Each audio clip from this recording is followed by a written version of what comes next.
আসসালামু আলাইকুম, আশা করি সবাই ভালো আছেন। আজকের ভিডিওর বিষয়টি হলো আমি লঞ্চে করে যাচ্ছি আজকে গ্রামের বাড়ি সুন্দরবন 16তে আছি আমি। তো বাইক রেখে এরপর কেবিন নিয়েছি, এরপর ভাবলাম আপনাদেরকে একটু ভিডিও করে দেখাই। আজকে ভিডিও করার উদ্দেশ্য হলো বাংলাদেশে প্রায় 20 কোটি মানুষ, কিন্তু 10 কোটি মানুষ জানে না যে লঞ্চের ভিতরে কী আছে না আছে। অনেকে এটা নিয়ে একটু হাসি মশকরা রহস্য করে। তো তাদের জন্য আজকের ভিডিওটা, অবশ্যই ভিডিওটা নাটানে দেখার চেষ্টা করবেন, তাহলে অনেক ইনফরমেশন পেয়ে যাবেন ইনশাল্লাহ।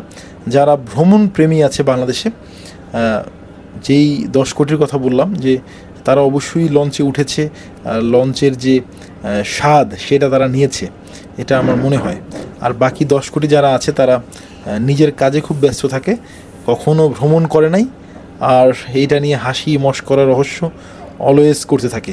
তো তাদেরকে আজকে আমি ট্যাগ করতে চাই এই ভিডিওটির মাধ্যমে, যে আপনারা লঞ্চে আসেন, ভ্রমণ করুন, কি কি আছে দেখুন।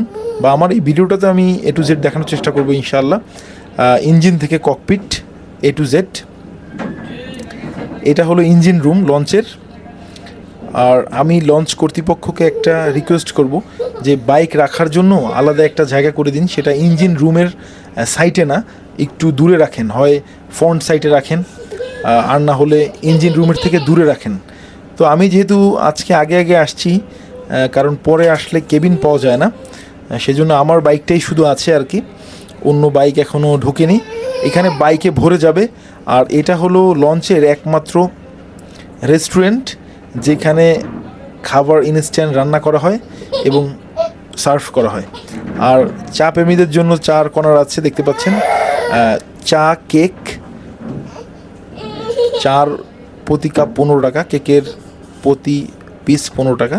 আর স্ন্যাক্স আইটেম আছে এখানে, যারা কোল্ড ড্রিঙ্কস পছন্দ করেন তারা এখান থেকে নিতে পারবেন। এটা হলো নিচতলা, আর এইটা হলো উপরের তলা। উপরের তলায় পিছনটাতে ওয়াশরুম আছে, এক সিরিয়ালে সারিবদ্ধ।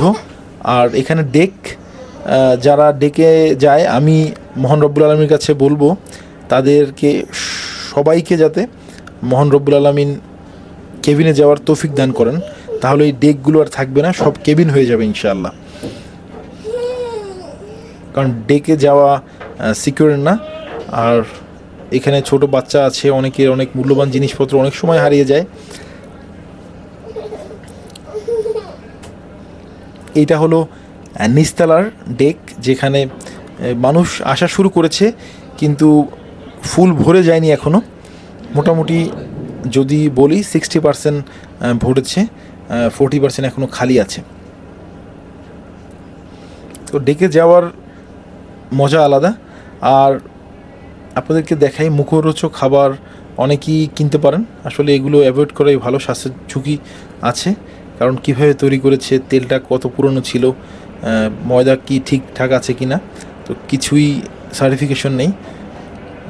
তো অবশ্যই আপনারা খাবার বাসা থেকে রান্না করে নিয়ে আসলে সবচাইতে ভালো হয়। এখানে ফ্রেশ খাবার পাওয়া মুশকিল। এখানে বলতে বাংলাদেশের বিভিন্ন জায়গায় আমি গিয়েছি, ফ্রেশ খাবার পাওয়া আসলেই মুশকিল।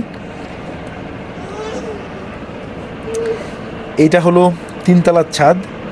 আর আপনাদেরকে একটু বলে রাখি, এখন প্রায় লঞ্চেই লিফট আছে, যারা অসুস্থ রোগী নিয়ে আসে বা যারা অ্যাক্সিডেন্টের রুগী বা যারা প্রতিবন্ধী, তাদের জন্য লিফটের সুব্যবস্থা আছে, তারা অবশ্যই লিফটে উঠানামা করবেন। আর এইটা হলো ককপিট, একদম 4 তলা এটা। আর আজকে যাচ্ছি আমার ফুল ফ্যামিলি না, আমার ওয়াইফ, আমি আর আমার ছোট্ট বাবু, তো এই 3 জন যাচ্ছি। ভিতরের থেকে ককপিটটা দেখাই যে ককপিটে কি কি আছে। বাংলাদেশের সবচাইতে আপগ্রেড সম্পন্ন লঞ্চ হলো মানামি, তো ওইটার ককপিট আপনাদেরকে আরেকদিন দেখিয়ে দেবে ইনশাআল্লাহ। আর এগুলো ম্যানুয়াল যন্ত্রপাতি, যেগুলো আমি প্রায় 20-22 বছর ধরে দেখতেছি সেম। এখানে কোনো ডিজিটাল কিছু নেই। আর শুধুমাত্র এই ককপিটের, এটা হলো গিয়ার শিফটার, যেটা থেকে হাই লো স্লো করা হয়। এই ককপিটে শুধুমাত্র যেটা আপনাদেরকে বললাম স্টিয়ারিংটাই ম্যানুয়ালি কাজ করে, অন্য কোনো সুইচ ম্যানুয়ালি কাজ করে না। এগুলো এখান থেকে সিগন্যাল পাঠানো হয়, ওই সিগন্যাল অনুযায়ী ইঞ্জিন রুম থেকে gear shifting up down A to Z করা হয়। শুধু স্টিয়ারিংটা কাজ করে, ডানে বামে ঘুরানো, এইটা ইনস্ট্যান্ট এখান থেকে হয়। আর তরঙ্গর মাধ্যমে পানির মাপ করা হয় এখান থেকে কত ফিট পানি আছে, সামনে চর আছে কিনা, সেটা কম্পন শক্তির মাধ্যমে এখানে বোঝে সারেং। আর এটা হলো 4 তলায় যেখানে ককপিট, ওইটার পিছন সাইডে এই ফাস্ট ফুড আইটেমের শপ। এখানে চিকেন ভাজতেছে গরম, তো আমি এখান থেকে চিকেন ললিপপ নিয়েছি 6 পিস 220 টাকা। ট্রাই করি দেখি যে কতটা ফ্রেশ খাবার পাওয়া যায়। এর আগে আমি ট্রাই করেছি অনেক, কিন্তু কখনোই একদম ফ্রেশ খাবার লঞ্চে পাইনি, কারণ এই ফাস্ট ফুড আইটেমগুলো প্রসেসড ফুড, তো সেই জন্য একটু হয় টক লাগে, আর নাহলে একটু স্মেল থাকে, সব মিলিয়ে আর কি 100% হয় না। তো আপনারা যদি ফ্রেশ খাবার পেতে চান তাহলে নিচতলায় যে রেস্টুরেন্ট আছে সেই রেস্টুরেন্টে আপনারা খাবার খাবেন, কারণ ওইখানে প্রত্যেক দিনের রান্না প্রত্যেক দিন হয় এবং ভাত থেকে শুরু করে বিরিয়ানি সকল কিছু পাওয়া যায়, আপনারা ট্রাই করতে পারেন। আর চিকেনটা আমি ট্রাই করলাম, একটু স্মেল আছে, এটা মনে হয় ম্যারিনেট করেছে দীর্ঘক্ষণ ধরে, যেহেতু ওনাদের ফ্রিজ নেই এই ফাস্ট ফুডের শপটাতে, সেজন্য ওনারা হয়তো বা এটা ম্যারিনেট করে রেখে দিয়েছে 4-5 ঘন্টা, একটা স্মেল চলে আসছে। ট্যুরে গেলে খাবার এরকমই মাঝে মাঝে খুব ভালো হয়, আবার মাঝে মাঝে খারাপ হয়। তো সব মিলিয়ে আলহামদুলিল্লাহ। এটা হলো 3 তলা যেখানে আমি কেবিন নিয়েছি।